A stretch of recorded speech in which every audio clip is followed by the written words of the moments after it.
record. Okay, my name is Steve Zeltzer, and I'm with the United Front Committee for a Labor Party. And this panel we're having tonight is around a very important subject, and that is the lessons of fascism in Europe, Germany, Italy, and the rise of fascism today in the United States. And we have not had, in our lifetime, certainly, a rise of fascist movements like we have in the United States in the insurrection. And our organization, which is for a United Front for a Labor Party, actually initiated the only 2 rallies that I know about in the United States to oppose the insurrection. And we spoke out for United Front against fascism, and for a Labor Party, and for a general strike. And we believe that U.S. capitalism is not going to solve any of the problems, and both capitalist parties, neither capitalist parties, cannot solve the systemic problems in capitalism. Trump is a reflection of the crisis of capitalism, the decline of U.S. capitalism, outsourcing, and the political crisis.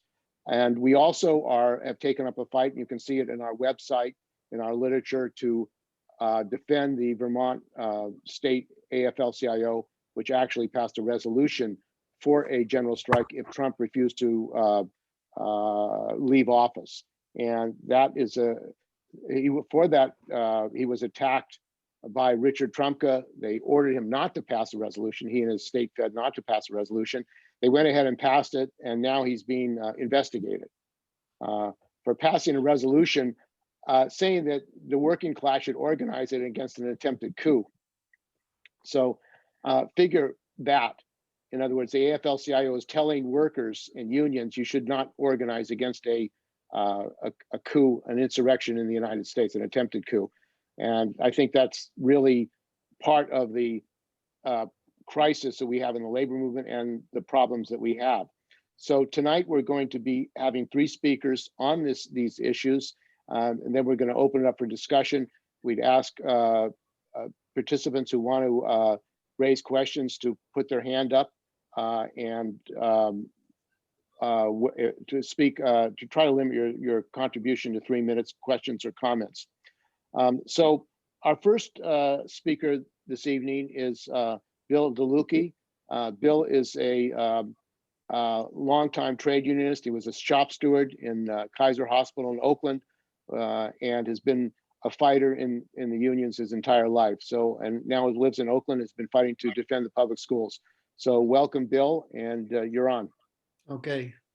I'm been reading a bunch of books on Italy and Germany, and I was preparing too much information, as we always do. And so I'm gonna take for granted that some of us know some of the people that were involved. I wanna set the situation for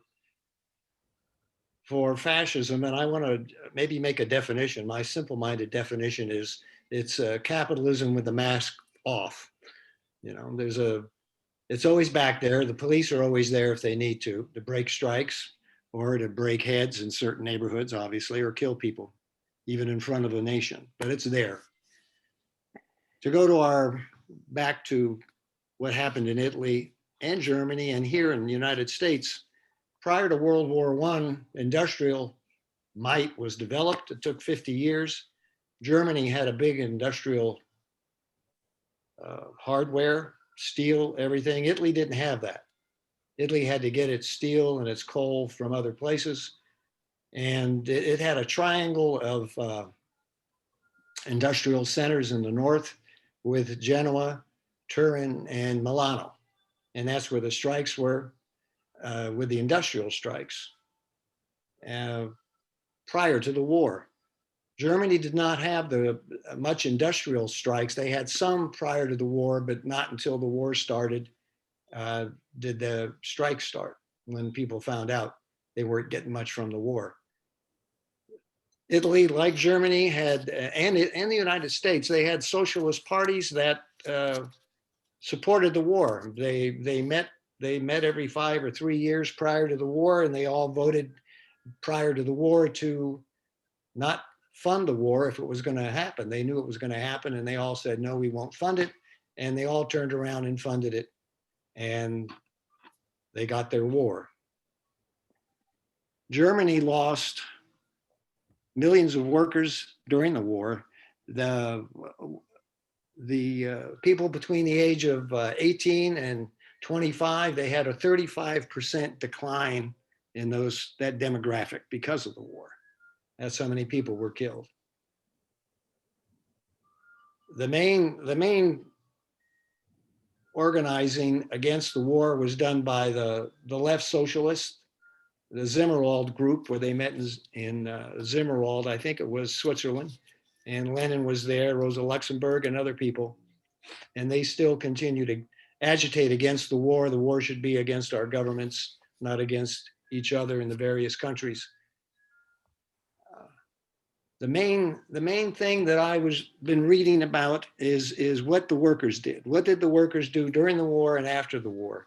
And of course, a lot of the information you have to dig in because ruling class doesn't like us to see what went on the other side of the fence.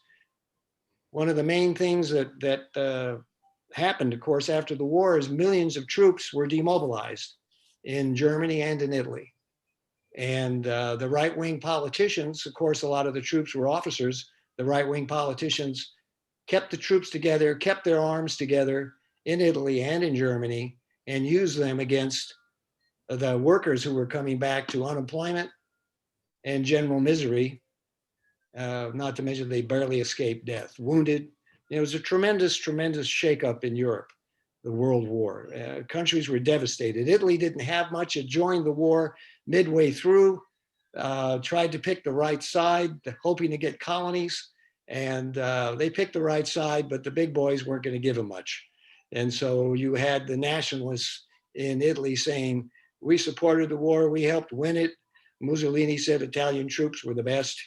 He got drafted. He was against the war. Mussolini was a socialist, a writer for the Avanti paper, and not a die-hard socialist at all.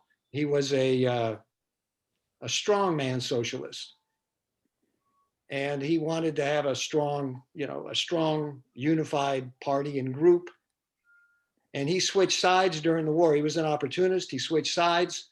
And he started getting funding from the French government, the British government, and the US, because with the Bolshevik Revolution, Russia was pulling out of the war, and they didn't want, and Italy was relatively new in it like the US was, and they wanted to keep Italy in the war. When Mussolini left Avanti, he was kicked out of the Socialist Party for being pro-war. He started the Voice of the People and became nationalistic and anti-democratic. And one of the things that struck me, and I think in this country, during that time period, people were put in jail. Eugene Debs was put in jail for not supporting the war. So during this time that you had these soldiers coming back, you had fascism in the United States. You had the Palmer raids. You had Emma Goldman had to leave and forced to go to Russia. Big Bill Haywood was escaped and went to Russia rather than face a jail term, 1918, 1919. And anti-war and socialist party newspapers couldn't be circulated in the United States, as in Italy and as in Germany. And so that was happening. And I think a lot of things depend on what the military does. The civil wars between the classes, the military plays a big role, obviously. And in Italy, they used especially against the agricultural organizers. They were organizing for more in the Po Valley and even in Sicily. And a lot of the troops were coming back. They were mostly peasants. Italy was 85% peasants, and like in Russia, and the peasants didn't gain from the war. They went back to the same horrible conditions. One quarter of the villages in Italy at the time of the war did not have a post office and did not have regular roads. They need mules to get to them. That's how poor southern Italy was. And the industrials never, only used it as a cheap labor source. So Mussolini and the rich agriculturalists in the Po Valley used used the squadrons, squadristry they called them, fascist elements, to put down the agricultural workers first, and they couldn't do it. The unions, they were in Italy, they called it the two red years, 1919 to 1921. There were strikes in Italy. In Turin, they took over the factories and produced their own cars and kept the bosses out. And in Italy, the situation was so shaky because capitalists in Italy were not as strong as in Germany or the United States. And by the end of the strikes in 1920 and 21, the factory owners were going to allow the workers to be part of the running commission to run the factories. They had said that you go back to work and you can put people on the commission. Of course, they didn't do it. 6 months later, when the thing settled down, that never happened. And they allowed Mussolini to grow his fascist group from a couple of hundred to thousands. And the police looked the other way when the fascists attacked the workers. When the workers attacked the fascists, the workers were arrested, put in jail, shot. The fascists were allowed to terrorize, in Italy especially, the Socialist Party, and even the Catholic Labor Party was put under injunction by the fascists, and there was no freedom for those folks. They made they would massacre in Turin, which was the center of the strikes. They massacred like 1,000 people. People went to jail, and 2 days later they were let go. So just like when Hitler went to jail for his push, he was in for 13 months. He was sentenced for 5 years. He wrote his book and was let go. In Germany, they used the Free Corps. They called them the Free Corps. They were ex-officers and the generals, and they put down the workers. A lot of worker rebellions, much more organized than in Italy, and they were all over Germany. And they proclaimed socialist republics in 4 or 5 major cities. It took over radio stations, took over the government for sometimes 6, 8 months, because the right wing could not get enough troops to suppress them. At the end of the war in 1918, in the north of Germany, they wanted the Navy to go and fight a big battle against the British. The officers wanted to go down swinging. They said, "We're losing the war. We don't care. We're going to go down swinging." The troops said no. The naval guys, "No, we're not going." They arrested the officers. They all got arrested. About 1,200 of them were put in jail, and the workers let them out. And that was the first beginning of the revolution in Germany, in Kiel, in the major seaports in the north. And the soldiers coming back would not support supported the workers more than anything else. They were ex-workers. And so the lines were being drawn especially hard in Germany. And these fascist groups, the Free Corps, would go from town to town and have pitched battles with the workers' organizations. Ex-troops and people from the factories would fight. And this went on and off from 1918 to 1923. It wasn't completely eradicated to 1923. And of course, the government that the Tsar, I was in Russia, I'm sorry, the Kaiser was let go. He had to go, right? 1918, the Kaiser was finally shuffled off. And who did they bring in but the Social Democrats, because the workers still believed in them. And the Social Democrats were leading the struggle against the workers. And they were the ones that supported the war during World War I. They supported the government, and the government said, support us some more, and you can have the Weimar Republic was basically, they put the Social Democrats in charge. And of course, Rosa Luxemburg and Karl Liebknecht were murdered by them right away in 1919, in January. And again, there were major cities having revolutions and proclaiming socialist republics. And then the Social Democrats would come into the city and say, no, we're going to have an election and you can elect people. They wanted to have the workers' councils be the main body the main political body for the workers, just like in Italy, they wanted the workers' councils in Turin, like they had in the Soviet Union, where the Soviets initially were the workers' councils. So there was a civil war in both countries. And the management in both countries, the bourgeoisie in both countries, said that they only could be put down with massive force and massive power. And so they gave the power to Mussolini in 1921, in the end of 1921. And he had a fake march. They had the so-called March into Rome. But the government the king was a weak, feeble man, as was the Kaiser. And the king was going to put Mussolini in jail, even though he was elected, barely. And he didn't have many deputies, maybe 60 deputies in their Senate. But at the last moment, at the pressure from the industrialists, he didn't. And so Mussolini was waiting in Milan. Instead of being arrested, which could have put a stop to it, they allowed him to come down, take a train, and then he got on a horse and marched in front of 30,000 fascists who were waiting outside of Rome. And he came into Rome, and that was the big March on Rome. In Germany, they had to wait for Hitler to come. But all during the 20s, there were pitched battles.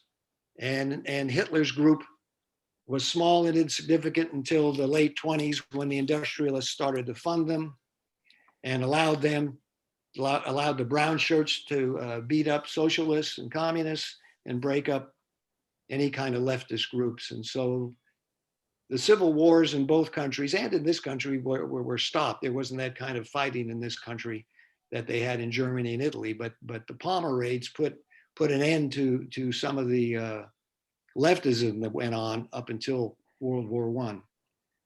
And I'm going to end it there. I'm just going to say, in the United States, it was interesting with Trump. The military issued before Trump was refusing to leave office. I've got the letter they sent out. Everybody, I'm sure, saw it. I think it was in all the papers, Wall Street Journal and the New York Times, where they chastised Trump and said, we're not going to be anti-democratic. Colin Powell and the rest of those guys. And so there was a situation in this country right now, could change, was different as what happened post-war. And we're having our post-war. We've been in the Middle East for 20 years, and there are a lot of people coming home from that. And so that situation is still unresolved. I'm going to stop now and wait for some questions and let other people talk. Good. Thanks, Bill.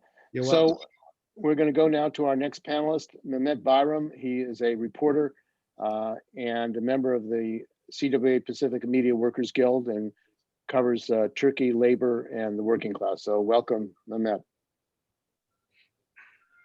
Okay. Hi, everybody. Thank you for allowing me to come to this panel, which is, I think, it's an overdue. I mean, where have we been when all the developments that were happening?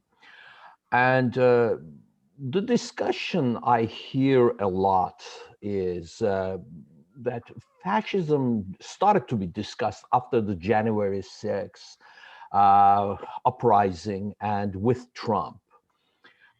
We have to understand that Trump is or was only the symptom of a system that is in decay, in losing its power. And a system is most dangerous when it is losing its power.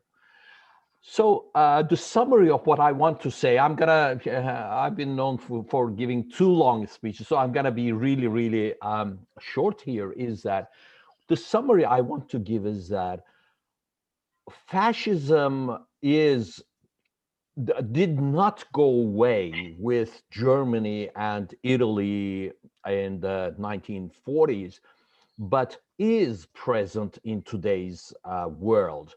As long as capitalism exists, we are going to see fascism, and we are actually seeing fascism in other countries, especially the neo-colonial countries. And that's going to be the basis of my talk today, is that in certain conditions, the neo-colonial countries were not able to develop their capitalist or bourgeois revolutions, or the so-called democratic revolutions.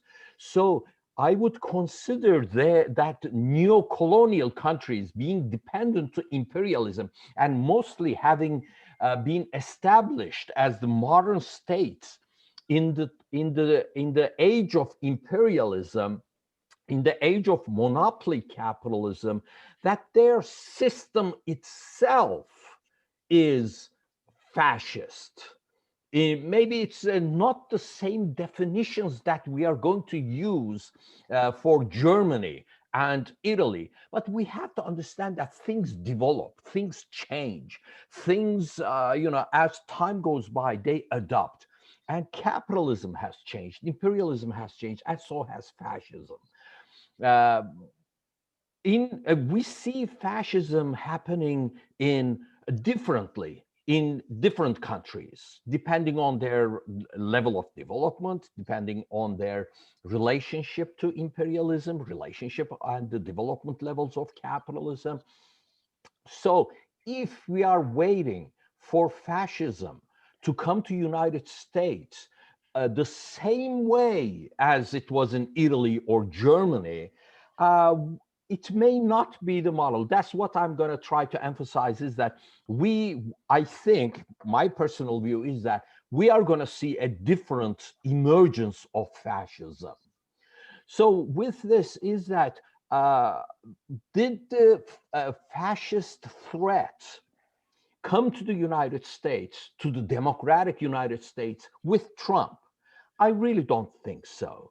The works of fascism was in place because of the crisis of capital, because of the crisis of imperialism. And what is that crisis? Why are we seeing that crisis? And that crisis is that, if we go back to the theory, or, I'm just going to be abstract a little bit. Any human system, any human economic system exists and survives by developing the forces of production. And capitalism exists because it was an advance in the forces of production compared to the feudal system. Feudal system came to a point where the developing forces of production was not accompanied by the system itself, the production system that started to stop the growth of productive forces. That brought revolutions. That brought crisis, first of all. And that brought revolutions, that brought capitalism. Today, we are seeing the same thing under capitalism, is that the development of the forces of production has come to such a level, but the system of production, capitalism, is not able to accommodate that. The only thing it can do is repress it, to suppress it, to try to eliminate its growth, and thus causing a humanitarian human crisis. And this crisis is the basis of capitalist crisis as well as, imperialism today. So this was in the works for a long time. How do the capitalists react to the forces of production when those are in development? We see the crisis coming up, especially in in 1970s and so on and so forth, as topping. And capitalism had to, especially in the metropolitan countries, which we can call central or imperialist centers and so on, they had several options to deal with this, but it still was in a crisis, and that crisis was eliminated or postponed with the disappearance of the Soviet Union, and then all those countries emerging into the market system so that capitalism could relieve itself with the new adapted markets. And so it just postponed the crisis. But while we are looking at it from the metropole countries, there was fascism elsewhere. And what is that? That is the crisis in the neo-colonial countries dependent on capitalism. And that crisis, again, was systemic. I'm hearing this discussion or argument, especially in the terms of Trump and the January 6th uprising, is that will fascism come to United States because of its appeal to the masses, or will it come with force, with violence? I don't think that this is a proper discussion to put dichotomies there on, is it this or is it that? I think it is both. We look at things dialectically. But the important thing here is that fascism does use force, and it tries to, in certain places, it tries to spread itself among the disgruntled people. People unemployed, not getting their expectations, and so on and so forth. But in the neo-colonial countries, the crisis was and is permanent. Permanent. The system that imperialism created them made them dependent on imperialism and changed the imperialist structure and the relationship to the neo-colonial countries. In Lenin's time, as he is writing about imperialism, if you look at it, his analysis is based on inter-imperialist relationships. How one imperialist is, competing with the other imperial. But that has changed, especially after 1945, where we can say, capitalism entered a permanent crisis, not economically. Economically, crisis has its ebbs and flows and so on and so forth. But a general crisis is a crisis that is permanent, takes over the whole system. So that's what we are in. And the imposition of that crisis on the neo-colonials was a permanent fascism. What kind of a fascism are we talking about? It is different from the metropole countries. I know I'm presenting two different models here. And the reason why I'm going through this is that in 1980s, the ruling classes in the United States openly started to say that the spoiled working class of the United States had to become just like the third world. And as the United States had to become a third world country, this is not my words. These are the assessments of the think tanks, of the rulers in 1980s, deciding that, no, we have too much rights. We have too much luxury for the working classes. So, but how are they going to do this? So the reason why I'm emphasizing these two models is that United States in this process and in this plan is turning into a third world country. And one of the outcomes of this is a permanent fascism. A permanent fascism. And this trumps Trump, and this even trumps the January 6th uprisings. We have to look at the crisis of imperialism that forced itself on the neocolonials and the way it structured the whole system. And this structure showed itself in the structure of the state. And this is what we should be talking about, the state, the changes of capitalism that impose itself on the state itself.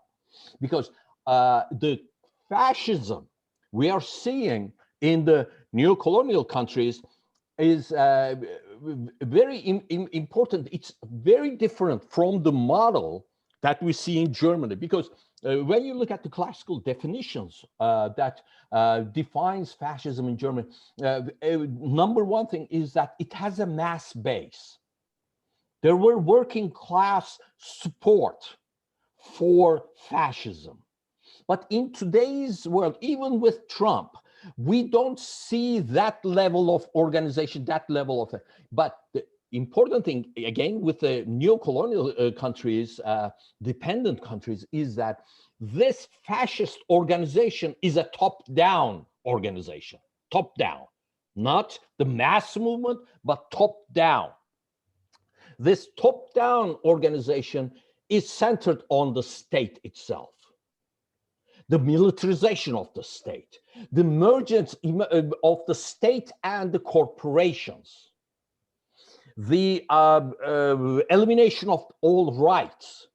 But most importantly, again, the difference we see from the 1940s to now is that the appearance of democracy continues. This is the breaking point. The appearance of democracy continues. Fascism no longer has to shut down the unions. Fascism no longer shuts down the parliament or the assemblies, but it gives them the appearance only. The powers are taken away, but the fascism continues because why? Why do the capitalists now need fascism? That is why I keep showing the neo-colonial countries that fascism is a must. Why is it a must? It used to be luxury. Capitalism used to go into fascism and then come back to the bourgeois democracy. Of course, the neo-colonial countries never had the bourgeois democracy. They never completed their democratic revolutions, but they would be going from type A fascism to type B fascism, where you had more rights relative to open fascism. And then you would go back. But the Germany, Italy, other metropolitan countries, fascism is you go from bourgeois democracies to fascism, and when fascism is defeated, you come back to bourgeois democracy. I think this is the end of the bourgeois democracies as we know it. Why? Again, I know I asked this question, haven't answered it, but the problem is that the crisis of capitalism is now permanent. In this age of imperialism, capitalism has nowhere to go, nowhere to solve its problems.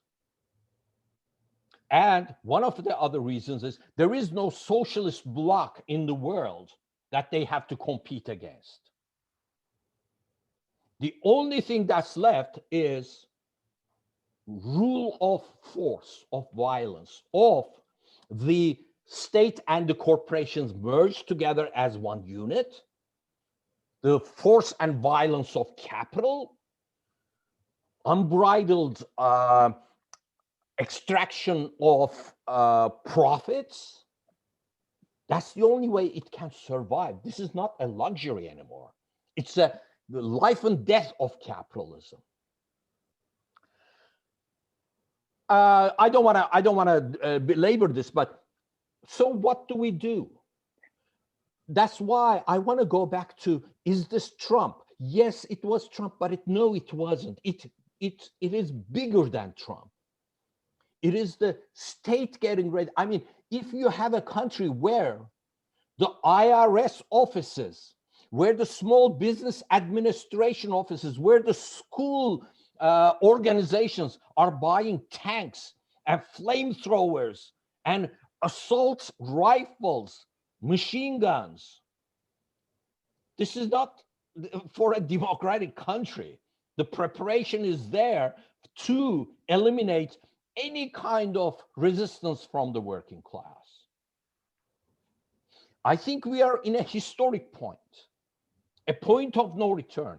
If we don't resist, if we don't get our acts together, if anybody who calls himself a leftist doesn't join a united front to fight this, we're going to be caught again with our pants down and nowhere to fight against this if we are not organized. And I am proposing, and we have proposed before when the attacks on the Asians started and with the Black Lives Matter and all, we have to start today. We're already too late to start organizing worker defense committees to defend Asians. Once they get Asians and they get the blacks, they come for the rest of us. This is a life and death matter. Fascism is nothing to be toyed about. I've lived through fascism in other countries.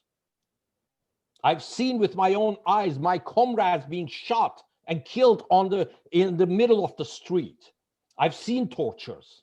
With my own eyes, I have seen people tortured. And when I've seen it, it's been maybe nearly 40 years now. The left and the working class still has not recovered. If you lose it, you lose it. And it's hard to get by. So let's put our act together. We have to talk about uniting in a united front, respecting each other's differences, but uniting in fighting fascism. And we have to do this not only in declarations and statements, but being on the street, organizing people to how to resist when this thing comes. And it's not going to come with the Proud Boys. Proud Boys are only going to be a sideshow on this. We have a militarized state. We have a militarized country. And the capital has no bounds. And in a crisis, the only way they can live is through fascism. But because the crisis is permanent, we may be looking at a permanent fascism. So I'll continue later that. Thank you. Thank you, Mehmet. Okay, our last speaker is Carol Lang, and Carol is a member of PSC, CUNY, AFT, and is a faculty member there. Welcome, Carol. Hi. One of the things that we used to say, instead of taking the mask off, it was like the fist behind the velvet glove. That's fascism. So you have the democracy or the appearance of democracy, but as shit, hits the fan and push comes to shove, that could all be jettisoned. Then that's what essentially fascism ends up doing. And as Mehmet said, I mean, we're in a serious economic and social crisis. And I think this is really true. I think it's the end of the line for us, and that we have to really build to overthrow capitalism, because capitalism is going to be in permanent crisis and won't be able to get out of it. And the only way that it's going to get out of it is by challenging the working class. And that means, international war, essentially. And that's, and the United States, I was going to start out actually talking about, so I was a history student, and I ended up getting my PhD in teach history at the CUNY. But one of my teachers said, who was a Blairite, he said, fascism could never come to the United States because it's democratic. And the reason why it came to Italy and Germany was because they were broken countries after World War I. So naturally, they were ripe for fascism. And of course, the United States won the war, and therefore will remain forever in perpetuity a democratic society. I had another teacher who was a German historian, and it used to drive him crazy when especially organizations like PL would say, well, racism is fascism, or, or cutting back on CUNY, that's fascism, or arresting people, everything was fascism to PL. And, this is a person that not only was a German historian, but, he would interview people in Germany about what it meant to be living in Germany under fascism. And he said, these guys aren't going to know what fascism is, even when it hits them in the face. And that's the problem. When you say everything is fascism, then essentially nothing is fascism. And so what's important to understand is that fascism is this creation. It's something that has anti-capitalist rhetoric, because capitalism has already shown itself to be an utter failure for especially the petty bourgeoisie.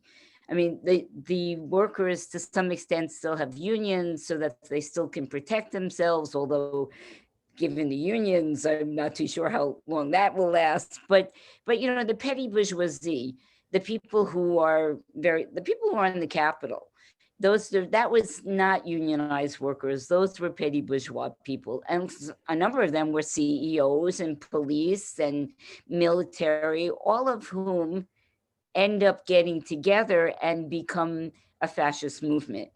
And generally what happens is that capitalism is in such crisis that it really can't get out of it. There's nothing it could do. It can't any longer really distribute even some of the crumbs to, you know, to the aristocracy of labor, because the aristocracy of labor, which I consider my union to sort of be part of, now at one point, the full-time faculty was 99% of the teaching staff. Now it's at least 60% part-timers. And we all know what happens with part-timers, and that the full-time teaching staff has been reduced. And so maybe some of those people still maintain this aristocratic mentality, but they're not long for this world, because you can hire 3 or 4 adjuncts in the place of a full-timer. And that's what CUNY, and I'm sure the rest of the city universities around the country, are planning to do also. And so you can't really hide behind this democratic rhetoric, or that you can move up in the world if you just get an education. All of the stuff that at one point, for at least some group of working class people that managed to, you know, actually succeed. I mean, you could have, even if your parents don't go to college, your kids are going to go to college. And if they go to college, they're going to do better than you. And that's across the board not happening at all. And it's clear that there is a racist attack on the part of the government, Democratic and Republican, against people of color and against the working class in general. And so in Italy and in Germany, those were the moments where the workers said, fuck this, we're taking over. Like in Turin, they take over the factories. In 1923, you know, the workers in Germany were on the verge of revolution. Those are the things that provoke the capitalists to say, you know, we can't ameliorate this situation anymore, and we're going to have to crack down. But in Italy, if you listen to the rhetoric, and I have my students actually read Mussolini, or at least some sections of it.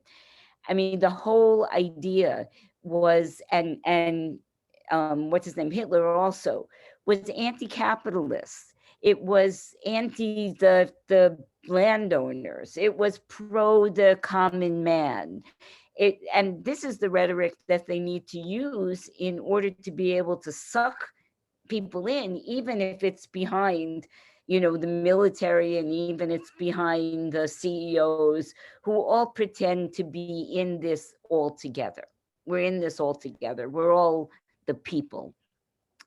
And so the corporations, and I agree wholeheartedly with Mehmet, the corporations and the state become this united force that essentially, it's a corporatist state, so that we're all in it together. All of the people, all of the Italians, all of the Germans, and all of the Americans. And in order to make all of the Americans participate in this charade, somebody has to be the enemy. And so, of course, you know, in the United States, it's the Mexicans or the immigrants. They're the outsiders. I mean, it's not surprising that, and it wasn't just Trump that used the terminology "Make America Great Again." That came from Reagan also. It was this ideology that essentially Americans are white and they're, they're not, and everybody else is the other. And so the way that they get by is by pitting the white lower middle class, who become the squadristi, who become the SA, who think that they're going to get some shit out of this, right? The SA had to be destroyed by Hitler because the SA actually believed that he was a socialist, that Hitler was a socialist, that he believed in Aryan socialism, and that we're going to take all of the property of the Jews and distribute it to everybody else. And because this belief, because fascism is not a military dictatorship in the sense that Turkey was, or many of the Latin American countries were, but it's got this lower middle class element that becomes the black shirts. The in the United States it was the silver shirts, in Britain it was the black shirts, in Germany it was the brown shirts, but we all united behind this ideology, and we're all going to get something in the end from doing this. But because it's so unstable, because Hitler and Mussolini made promises to this group of people that it couldn't fulfill, because why? Because it has to answer to the bourgeoisie. I mean, the bourgeoisie pays him. And they organized this state where the bourgeoisie essentially gives over political power to people like Mussolini, because Mussolini is going to not only discipline the working class, but he's also to some extent going to discipline the bourgeoisie, because they were greedy bastards who, this ended up in war. Everybody knew it. Everybody all over the world was anti-capitalist. So in order to be able to rein that in, they have to have this state that's going to incorporate, I mean, Mussolini said, I really do get why people are upset. And I think we have to speak to that, because people have absolute reason to be upset about the state of the world and the state of their lives. But only the fascists can fix that, because we're going to tax the rich, which he did, and the Germans taxed the rich, and they used a lot of it in order to build their industry, their war industry, but they put people back to work. And that was what people needed to do. I mean, Italy was a crippled country, it's true. And Germany was, the inflation rate was like 4 trillion marks to a dollar. People were pushing around wheelbarrows of money in order to buy a loaf of bread. They ended up burning the money to make heat, because there wasn't enough commodities. And that had a lot to do with the Social Democrats, because they wanted to keep control of the working class so that they prevented, things actually from moving forward. And as a matter of fact, when they were in charge in the Weimar period, I mean, workers were constantly out on strike. And even before then, in 1916, workers organized strikes, and the Kaiser shot them. But after that, they were constantly on strike. And so the Social Democrats, in order to keep things at bay, was inflating the money. So they inflated the money, and people couldn't afford to eat. So everything was in these wheelbarrows where they couldn't afford to buy a loaf of bread even. And so essentially, the Social Democrats played the role of keeping workers essentially in check. We're really allowing the Free Corps to run and to kill, Luxembourg and Liebknecht. So, but the Communist Party used their betrayal to betray the workers themselves, because they said that the Germans, the Social Democrats, were social fascists. And so they were not only as bad as the fascists, but they were worse than the fascists.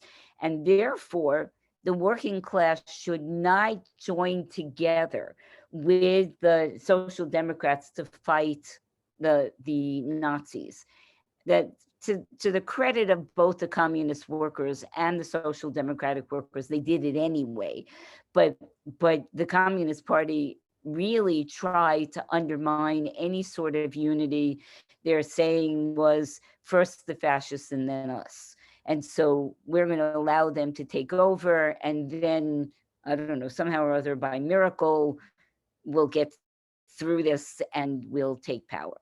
So the CP, the Stalinists, were as responsible for the takeover, essentially, of Hitler as, you know, the capitalist class themselves. I mean, there were a lot of reasons, but certainly the Communist Party participated in this.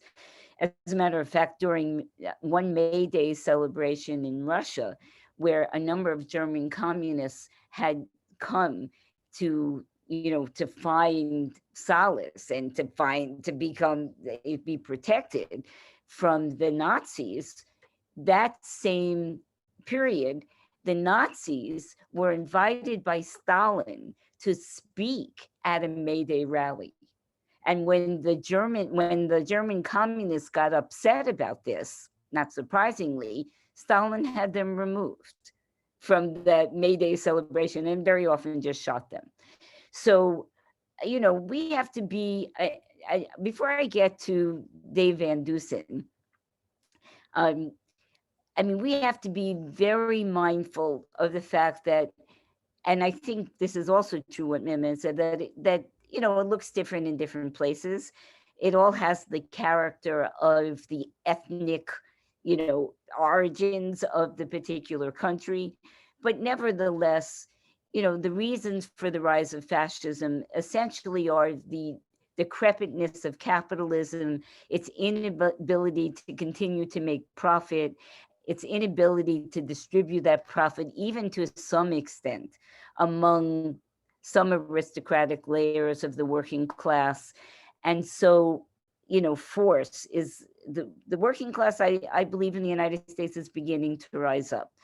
And so I don't think, I mean, I think there, you know, right now, the ruling class doesn't need to go out and necessarily shoot people on the street, unless, of course, you're Black, and then, you know, your life is up for grabs. But it's got these Boogaloo Boy types, the you know, the Proud Boys, all of these people who have swallowed the Kool-Aid that Trump has been putting out.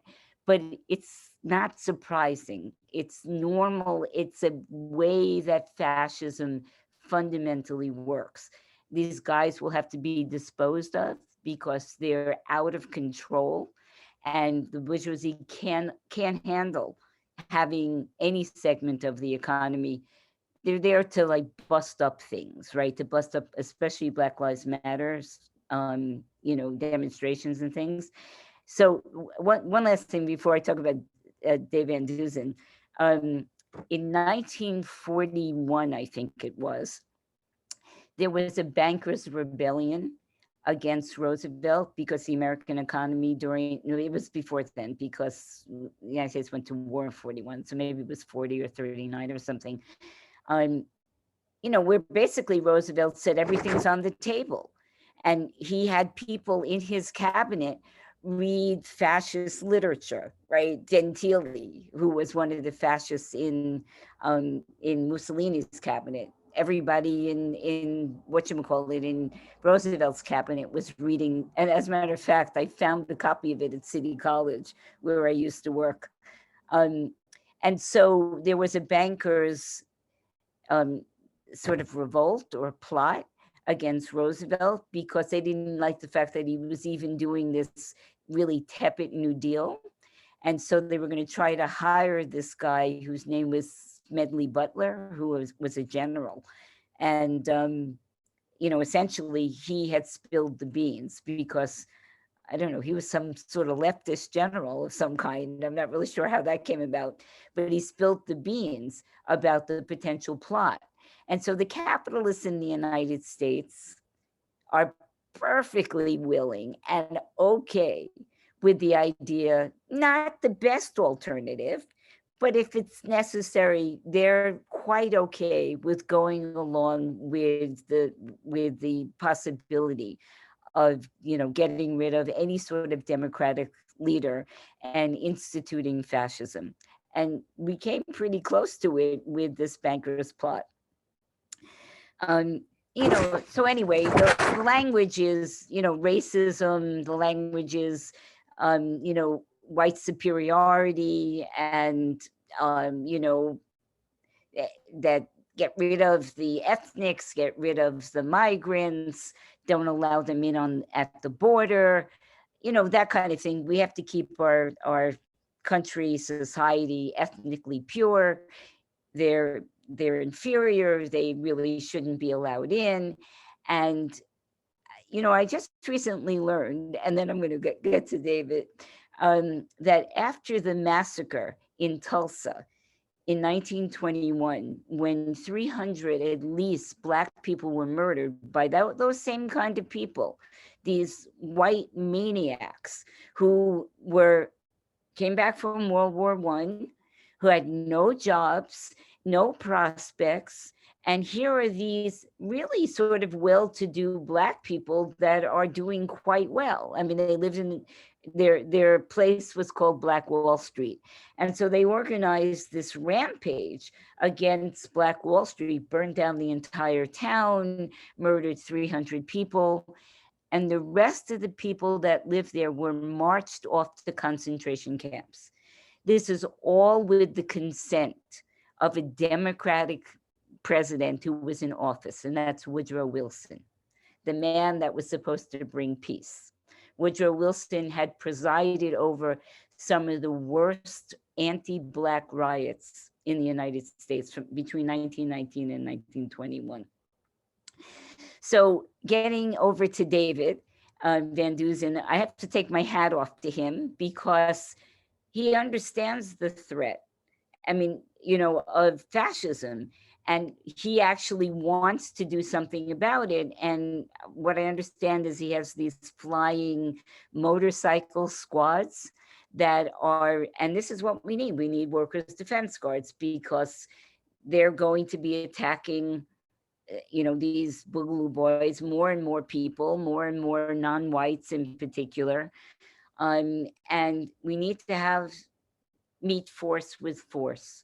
We're not going to explain, give peace a chance, we shall overcome. None of that shit's going to work. We're going to have to meet force with force.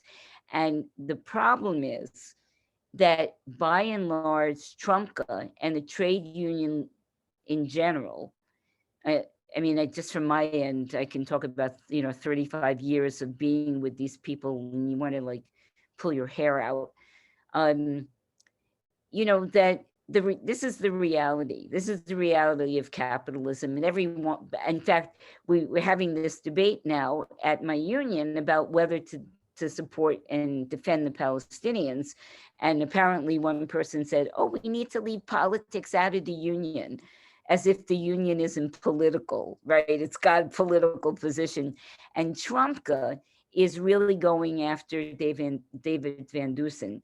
So I think it's incumbent, and I'd be happy to raise a resolution in my union for the next time, that we defend him and start talking about fighting for the protection of people's civil rights. I mean, people are being killed who are Asians and Asian Americans or just Asians in general. And so it's time for the working class to actually step up and to organize in a uniform way, in a united front way, to defend people of color, to defend workers who are going to go out on strike, to defend the idea of free speech, to defend the rights that that we've won, that are all essentially slipping through our fingers right now. And that means, I think, take a very militant stance against Trumka, who's in the pocket, as everybody knows, of the bourgeoisie, who says nothing about fighting for anything.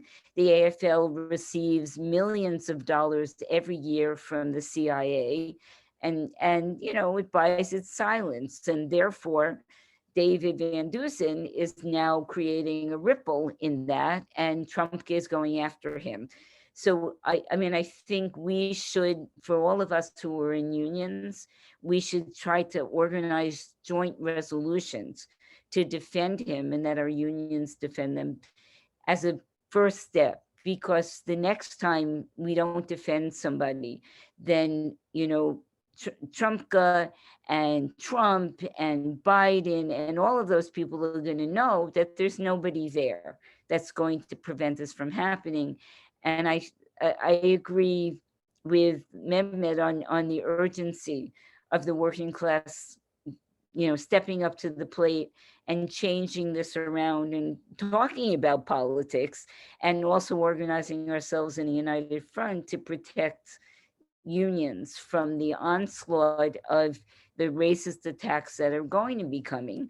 And, you know, maybe at some point they'll be dispensed with, but right now they're absolutely necessary to maintain control, especially over people of color. And I think we as trade unionists and communists have to step in and start organizing resolutions in our union around this question. So that's it.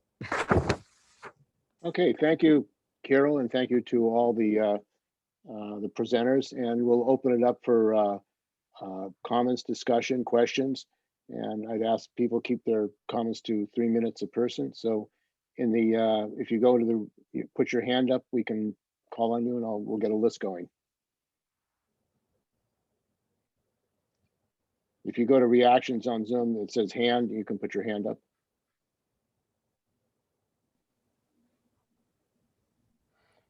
Reactions are in the new version of Zoom.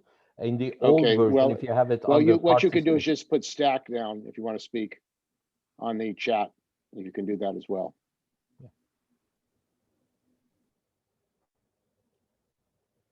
Well, I would until someone. Oh, here's till Steve, somebody has a can I hand. say something? Yeah. I can. Somebody else coming in I will there? be. I will be keeping track of the stack list. I think what first Matt Seidel raised his hand, Okay. and then Charles Reckless. Okay, Well, it's Matt, stack. and then Charles. Yeah, so my question was for Mehmet. So you talked a bit about the kind of modern fascism being more of an imposition from above as opposed to something that is more arising from the working class. And I was just curious what your thoughts were of how the QAnon conspiracy faction kind of fits into this, because I don't claim to be an authority on QAnon by any means, and I think there's actually a book on QAnon coming out later this year.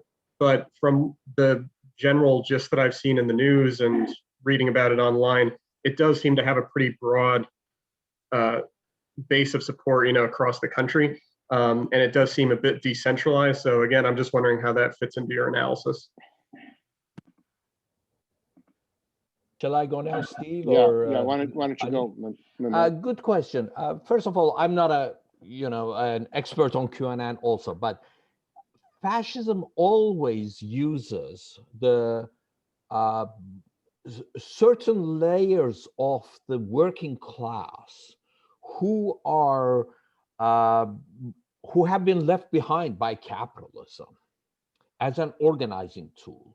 And of course, they have used QAnon on January 6th, and it will grow. I think it will grow because capitalism has no way of satisfying the working class in general. And coming to racism and xenophobia of this is that imperialism in a metropole country has promised a lot to its people, including the working class, that they will benefit from imperialism. But the working class is not seeing this. I mean, can you believe in the United States of America, the #1 capitalist country, you can't even protect your own healthcare workers? Here you have, you can't vaccinate, you don't have enough hospital. People are dying on the hospital corridors. This is a failure of capitalism. So how are you going to answer to all the questions of the working class saying, where is all the things that you promised me under capitalism? The only way you're going to say is that you're going to organize them to hate the foreigners or to other layers of the working class. And yes, you will arm them, you will organize them to such. But especially in the United States, I really don't think that they are going to be the main attacking force. They will be used as muscle, especially on January 6th, we saw how they flexed their muscles. But if fascism is moving in, like you observed, it's going to be top down. This society cannot be held hostage by QAnon. You have to have the courts, you have to have the Supreme Court, you have to have the police, the army, the National Guard, you have to have many other more powerful organizations that will keep the working class in line. Steve has reminded me many times in our discussions that, you know, the composition of the working class today with the blacks, with the immigrants and everything, that is a huge force against fascism. So QAnon is not going to be able to control that working class. But today, I mean, with the surveillance capitalism, with the integration of the corporations with the state, allows them to do most of the stuff that, you know, the fascists are dreaming about, and doing it so smoothly.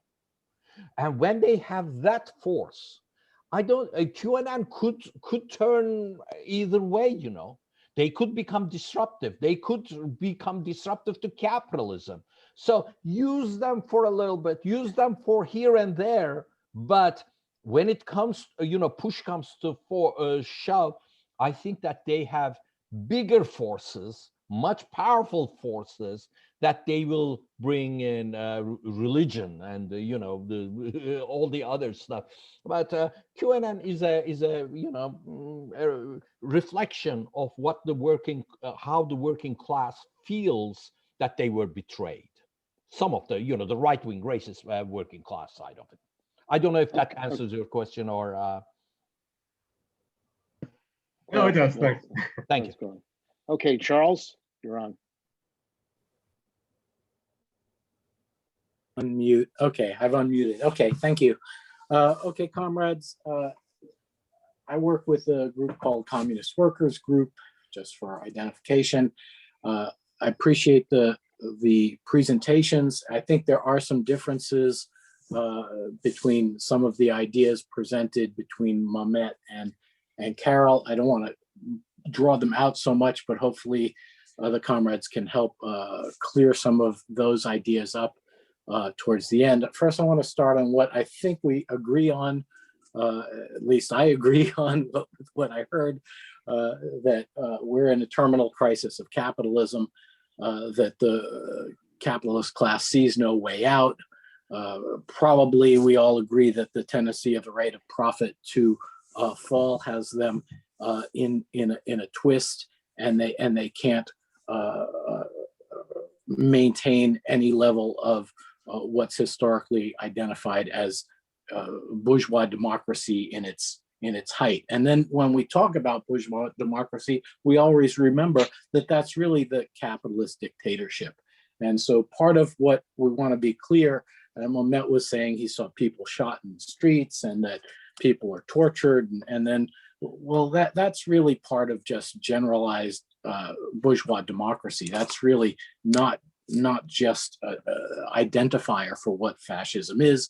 In the United States, we had Kent State, Jackson State, we had Attica, we had Tulsa, and we had every sort of shooting down of miners and steel strikers, and that's our history under bourgeois democracy. So we have to be clear, it's not just the authoritarianism of the state that defines democracy. And then there were discussions. So I want to stick to what we were agreeing on. I think we are all here because we agree on the need for working class self-defense. And I hope we all agree on the need for class independence. As Carol said, we can't count on the pacifists. They're going to whine and cry all the way to the concentration camps. And we have to, and they're going to tell us that we shouldn't fight for class independence, that we should make a united front with the progressive layers of the bourgeoisie. And that's going to be how the trains are filled.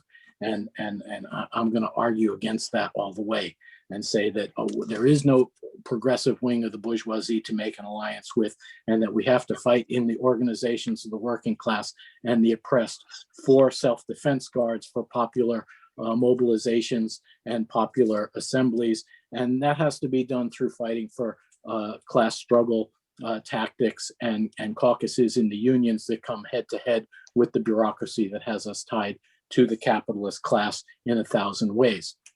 I hope we're all in basic agreement on those 3 points, because that's a good foundation for a united front. And then we can start to look at maybe theoretical differences. From Mehmet, I'm hearing kind of a monopolar worldview of it's no longer the inter-imperialist war that's a threat, because you're not seeing an inter-imperialist struggle on the horizon. I, on the other hand, and I think some other comrades see Russia and China as a rising imperialist bloc that's competing with the United States in terminal decline. So where the United States is in terminal decline, and you've noticed that in terminal decline, they become more dangerous, the threat of fascism is coming, and the threat of Comrade Charles, inter-imperialist war. I will have to interrupt you because you're over time limit. Okay, thank you. Okay, the next speaker is Davey Heller. You're on, Davey. Oh, hi.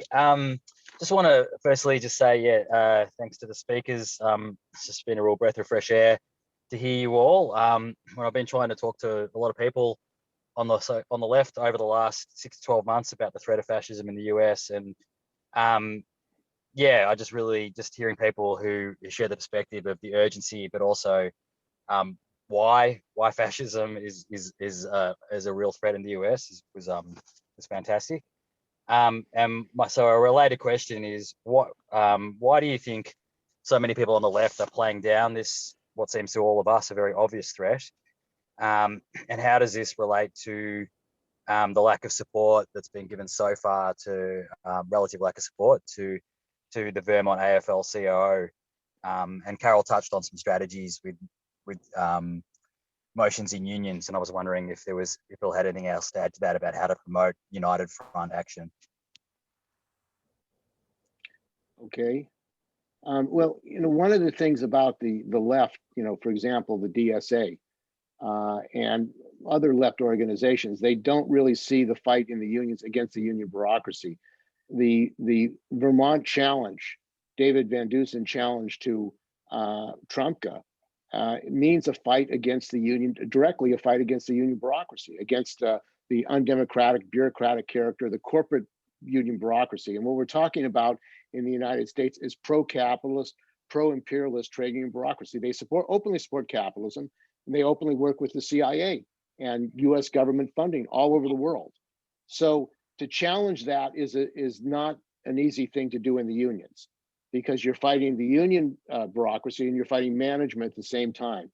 So one of the things we have to do is make this a political issue. And that's why we've supported a united front to defend the Vermont AFL-CIO and to make sure in the unions that we say that the right of democracy in this fight against Trumpka is important.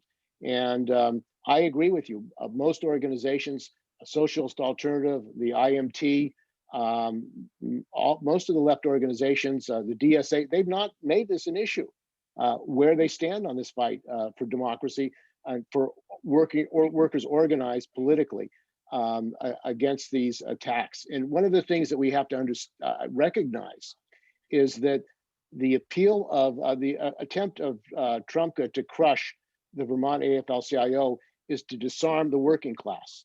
He's telling the workers and the unions, you can rely on the capitalists, the Democrats, to protect your interests. And right now, this political crisis that's racking the capitalist class, this internecine warfare in the capitalist class, The capitalists have no solution, and the Democrats are appealing to the Republicans for bipartisanship. They're saying, let's work it out within the capitalist parties. Let's have some kind of acceptance of bourgeois democracy. That's what they're debating right now. And I think for the working class, we have to say, we don't accept bourgeois democracy when you cannot defend your right to vote. They're basically a frontal attack on democratic bourgeois rights. So this is an opportunity to have a united front and to explain the nature, not just of the crisis of the capitalist class, but the nature of the trade union bureaucracy. Now, there's strikes going on, and I think that there's an upsurge in the United States of the Volvo truck workers, UAW, who've been on strike. They went on strike, they were pushed back by the union bureaucracy, then they went out again. 90% vote to go on strike against the UAW bureaucracy. They're on strike. There's the Alabama miners, who also were the bureaucracy, the leadership of the UMW tried to send them back to work. They're still on strike. So there's a growing anger in the working class against this trade union bureaucracy, which wants to make concessions and does not want to fight and mobilize the entire working class. And the other thing that I think we need to connect in this struggle against a dangerous fascist movement is the need for general strikes. In the United States, there have been general strikes. 1877, there was one.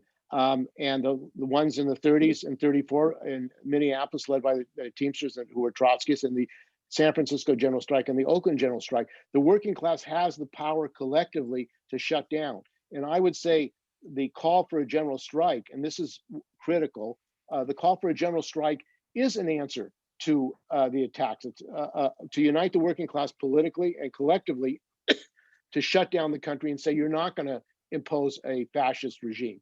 And let's be clear, they're setting the stage for another coup attempt, and to be more successful and to try to win over the military and other sections. They're open about it because they're planning to have another coup and another insurrection. What are we going to do about it? I think that's what we have to put to our brothers and sisters, fellow trade unionists, workers, and comrades. There is going to be another insurrection. There is going to be another coup. Where's the working class in regard to that? That's the question. And I think those people who say you can rely on the Democrats or you can rely on the capital state to protect democracy, they have to be challenged and exposed politically. And that's, I think, what we have to do as our task in organizing to defend against the rise of fascism. So the next is, I think, Ricardo, and then Ali. Yeah, there's a couple of things that I want to say, and actually, I think that Ahmed's presentation has many mistakes, and I don't think his arguments are new. Actually, similar arguments that he made, you can find them in that, the same arguments that the Stalinists made in the third period, in the 30s. Actually, in the late 20s, late mid 30s, that calling them the social democrats, social fascists, and all these things that are supposedly, it was the same thing, social democrats and fascists, and it's no real distinction. So if you make that mistake, you won't be able to fight them. And actually, a few things. He makes a simplistic argument that fascism in the United States will come from above. Let me tell you one thing. I mean, 45% of the United States Army right now, of the Army, the branch, the Army, 45%, and I got the quotes, I can share it with anybody, are people of color. So in a crisis, the Army can be split in the United States. And actually, in the United States, the fascism, to be able to come to power, will have to be organized on an organized force from the bottom too, because they will have to, get the opportunity that when the army would not be enough to suppress rebellions, etc., these ultra-legal gangs will come to power. Could crush opposition if they do have a chance to come. So, in order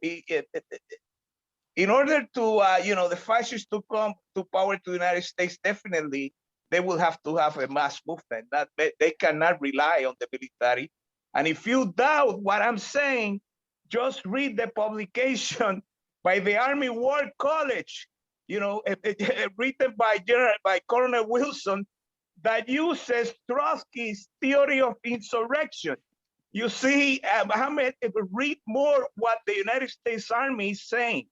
If you want to talk about the Army in the United States crushing rebellions, because they know that they will need a mass movement to counter a possible insurrection of the masses in a crisis. So another thing, I mean, I completely agree with Charles in terms of, the word is not monopoly, it's not unipolar.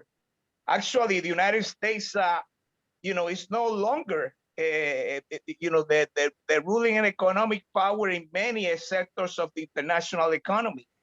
The U.S. has lost track in terms of automobile production, in banking, now Chinese banks are leading, the list of major banks. And actually, the European Union has a colony, Greece. And even in the country that Ahmed is from, the largest investor in Turkey right now is Germany, not the United States anymore. And, Charles, Comrade Ricardo, you're at your time limit. Okay, so I will address these issues next. Okay, our next speaker is Ali. Ali, you're on. Thank you. And feel free to warn me when I'm over my time limit. Okay. Really quickly, I would like to address to Davey Heller's question, which is very important, why there is no big fuss basically about fascism, the very obvious threat of fascism in the United States. Well, I think, we are experiencing the same misleadership that we, like the German and the Italian working classes in 1920s and 30s have experienced, as Comrade DeLuce and Comrade Lang have addressed. A large section of the left, namely the DSA in the United States, are tailing the Democratic Party, the so-called progressive wing of the bourgeoisie. So what they're doing is they are essentially deluding the working class. And they are saying, vote blue, vote Democrat, and, everything will be fine.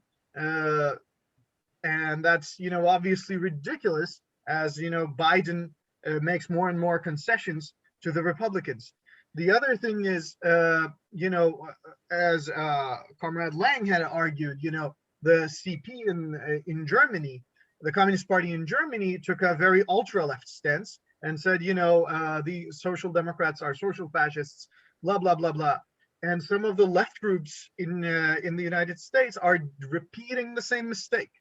And these are not only Stalinist groups, these are also Trotskyist groups who say, if Trump is not elected, he's not a threat anymore. Let's forget about forging alliances. Let's forget about workers' united fronts, and let's remain in our little own sects and in our dream worlds. And if you want to really fight against fascism effectively, you have to build workers' united fronts and workers' defense guards. And our group, United Front Committee for Labor Party, has been arguing for that for over a year now. So if you're interested, let's keep in touch. Okay, anyone who hasn't spoken yet would like to ask a question? If not, we'll go to our second round. Nanette, you're on. Yeah, also, I think Bill is trying to get your attention for this. Okay. But first of all, authoritarianism and bourgeois democracy. Of course, we know that bourgeois democracy is a form of bourgeois dictatorship. But where does that change, and where's the line that changes to fascism? We have seen this clearly in Italy and Germany. But just because in 1930s, what happened in Munich doesn't have to exact way, from a textbook guide has to happen everywhere in the world. I think that's where the left is getting stuck. Just because they read a couple of books from 1930s, they say it's like seeing an apple and the apple was red, saying that all apples are red. No, there are apples that are green. There are apples that are yellow. And we are Marxists, at least I am, and I look at things dialectically.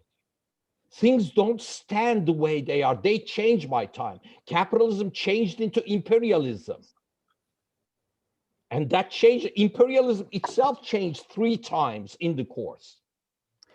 So in the age of imperialism, the most bloody rule of the finance capital, of the monopoly capital, is fascism.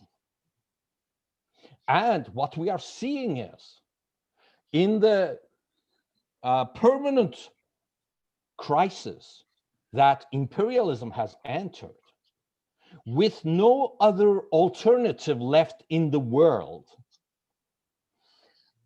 and being so vulnerable, brings imperialism to use fascism as a defense, as it has done before. I know the discussions that, hey, is the working class threatening the system? No, it doesn't have to. But the system is definitely getting prepared for that. Now, I don't know where Ricardo jumped into social democrats to social fascism. Did you hear that here, Ricardo? Did you hear that at all? I don't think so. You read a couple of books about that in 1930s, and you wanted to address that. That's wonderful. That's a very good discussion we can have. But it's not here. Nobody said that. You made it up. You made it up. Because nobody here defended social, social fascism and you just made it up. That was not the case. If you're going to talk about what I said, what I am saying is that in the age of imperialism, in the neo-colonial countries, what you call authoritarianism, which is not a class-based analysis. Authoritarianism is not a class-based analysis at all. A class-based analysis brings the finance capital and imperialism's rule on certain countries, and in imperialism, the way that they rule. And this can change, not between bourgeois democracy and fascism, but between colors of fascism. And again, the difference I want to bring from what we saw in Munich in 1930s is that this type of fascism that we are seeing in today's world. Comrade Mehmet, 30 seconds. Okay, just let me finish, is that it can maintain the so-called democratic institutions as an appearance while it is applying the fascist rule. I'll leave it at that. Okay, Bill, you're on. Bill DeLucchi. Thanks. I just wanted to say, I just wanted to make a parallel. These are the things that are not being addressed by US capitalism.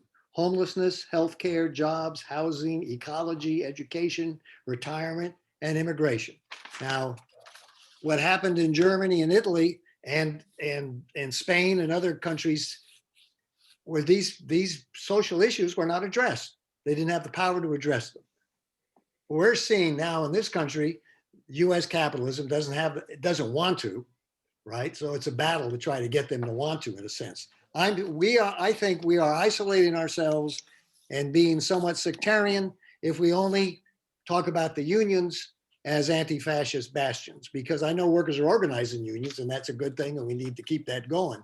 But there are people fighting homelessness, Black Lives Matter, housing. There are people here in Oakland doing that every day, trying to do that. And if we don't, that's the ocean we can swim in and bring our politics to. And I think it's a big opening. There's a lot of people involved in those different groups that are not, quote, political, but they're trying to do something concrete on the ground. My wife and I were able to get involved in the two schools in our neighborhood, and we were able to get new principals elected, and the schools have turned around. I mean, things like that. People have to learn how to work together. Most people in our country, especially, have not had to work together to fight for something good. They, you know, unless they belong to a baseball team that wins, but they don't, you know, there's no, the union movement has been dormant for a long time now. And so we have to go where the movement is and bring our politics into these movements that do exist. Otherwise, I think we're going to be isolated and our politics will be for naught. Thanks. Okay, Charles. I'd like to get Oh. feedback on that, see what other people think too, please. Charles. Yes, I just wanted to pick up where I left off, and I think some of the differences that need to be elaborated. First, I do want to agree with Ricardo that fascism is based on a mass movement. It's not a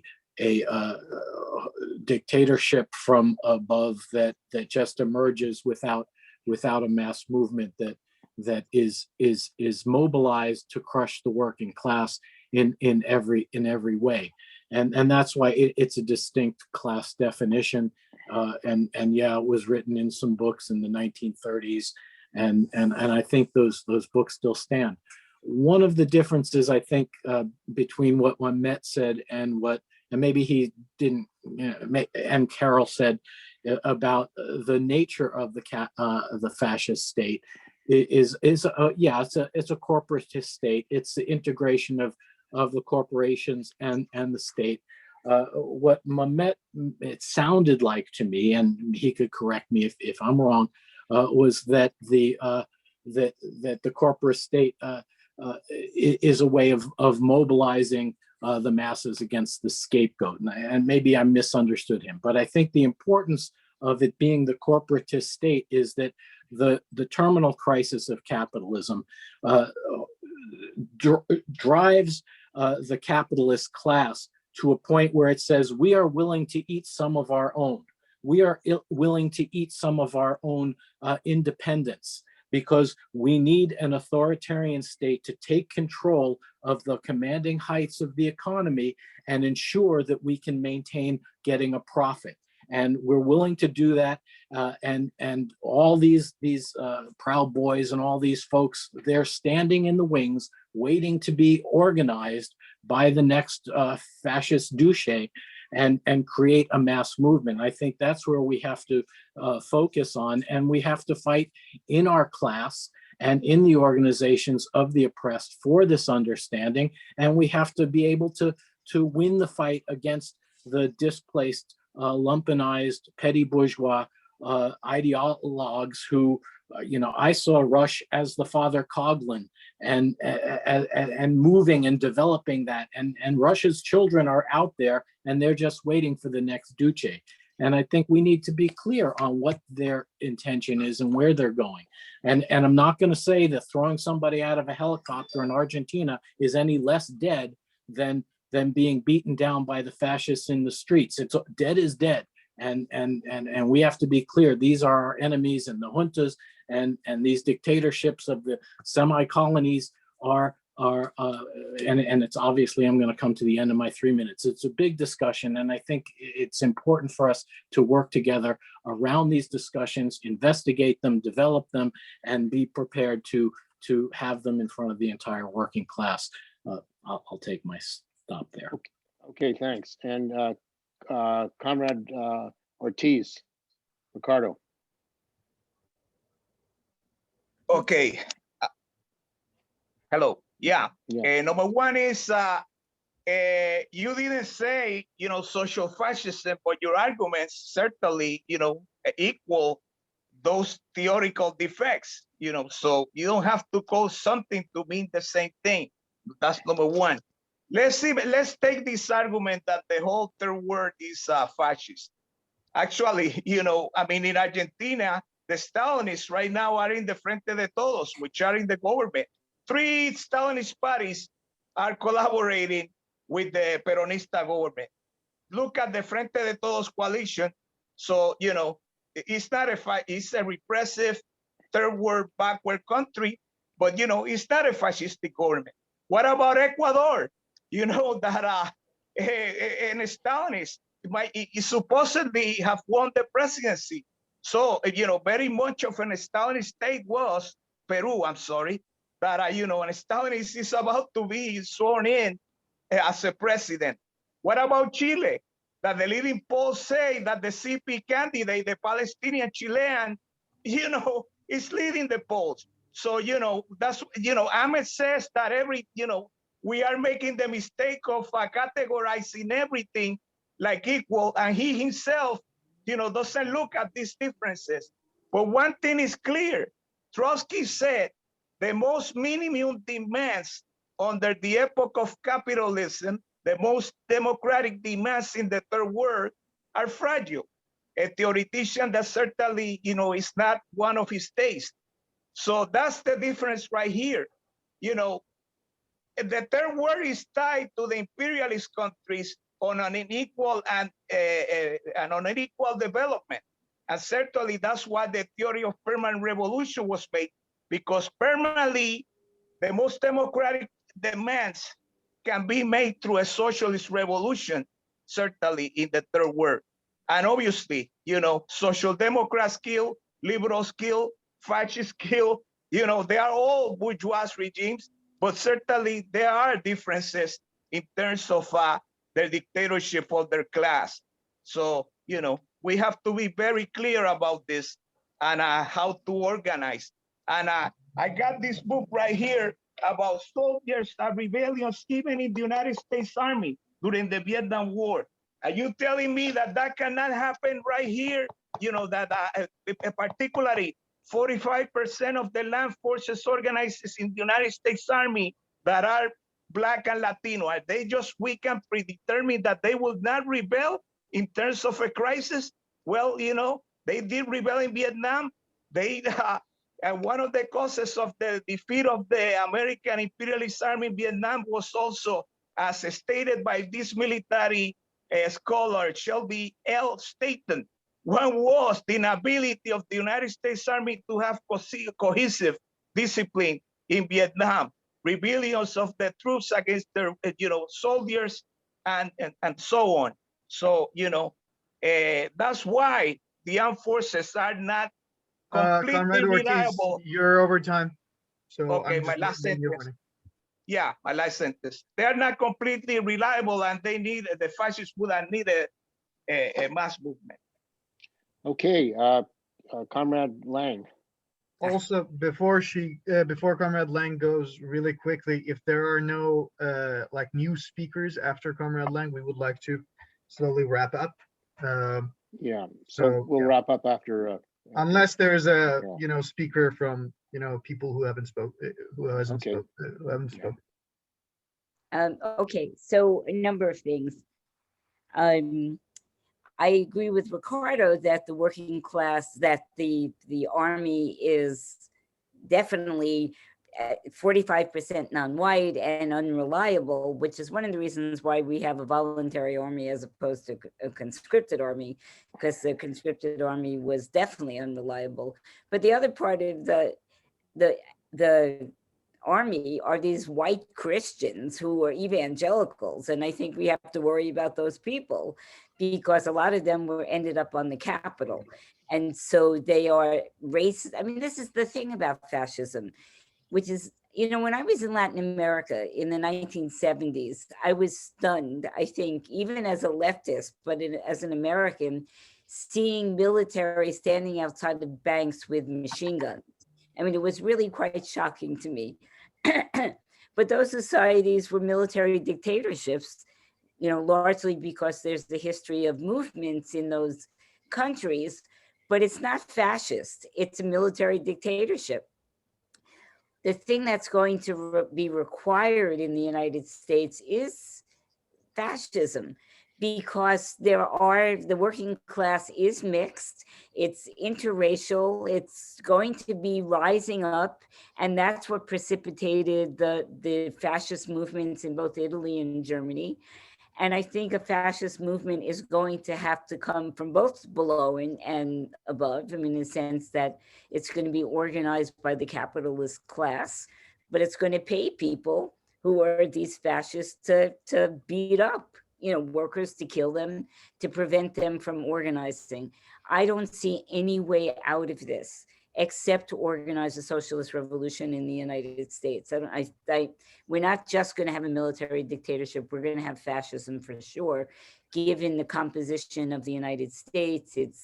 It's soon to be non-white, and so essentially, fascism is going to call all of these petty bourgeois, gross, people into movement who hate those people, because that's been inculcated in the United States for years. In terms of Bill's thing, I think it's wonderful that you organized in the schools and turned it around, but you're talking about 2 schools in thousands and thousands of schools. The only way to really fundamentally change things is to have the working class fight for education, fight for housing, fight for healthcare. It's not 2 separate things. The only turning around, in the city university, in this city, in this city, in your city, is through a working class struggle. It's not going to happen any other way, as much as there are really wonderful people. And I give them money a lot of times to fight, but that's not really what's going to turn things around. We have to educate people, the workers, to organize the unorganized, because more people are unorganized than organized. So we have to educate people to grow the working class institutions and to transcend the trade unions to become fighting, organizations of the working class. If you look at Iran in 1979, the thing that motivated the Shah, and not the Shah, but it motivated Khomeini and the mullahs to come to power, was the fact that the working class was rising up in the oil fields. And so what did they do? They became anti-women. They actually murdered women on the streets who were organizing. I mean, this was the fascist uprising. And every single country has got its own particular, and by the way, the Communist Party supported Khomeini. Comrade Carol, 30 seconds. So I'm just saying that I don't think that bourgeois democracy is incompatible with fascism. And I disagree with Mehmet here that those institutions are gone. As long as once fascism rears its head, you're not going to have any sort of bourgeois democracy for anybody. So. Okay, well, I want to thank you, Carol. I want to thank all of you for joining us this evening. And I think it's been a useful discussion, and we want you to consider joining the United Front Committee for a Labor Party, because this political crisis, this political vacuum needs to be filled. And we believe our strategy of a fight for a united front around a workers' party and organizing politically in the working class around building an alternative in the working class, a political alternative, is critical. So thanks for joining us, and we'll make this recording available on our website so people can go to it, and please contact us and let us know if you'd like to join. There's a link on the chat, and solidarity and forward to our struggle, comrades. All right, thanks, Thank Steve. you very much, comrades. I shared you. I shared all of our contacts on the chat, so make sure that you copy and paste those, and we hope to see you in our committee. Very good. Okay, take care all. Everybody. Thank you, Bye-bye. comrade. Okay, take care. Bye-bye. Thank you. Bye-bye.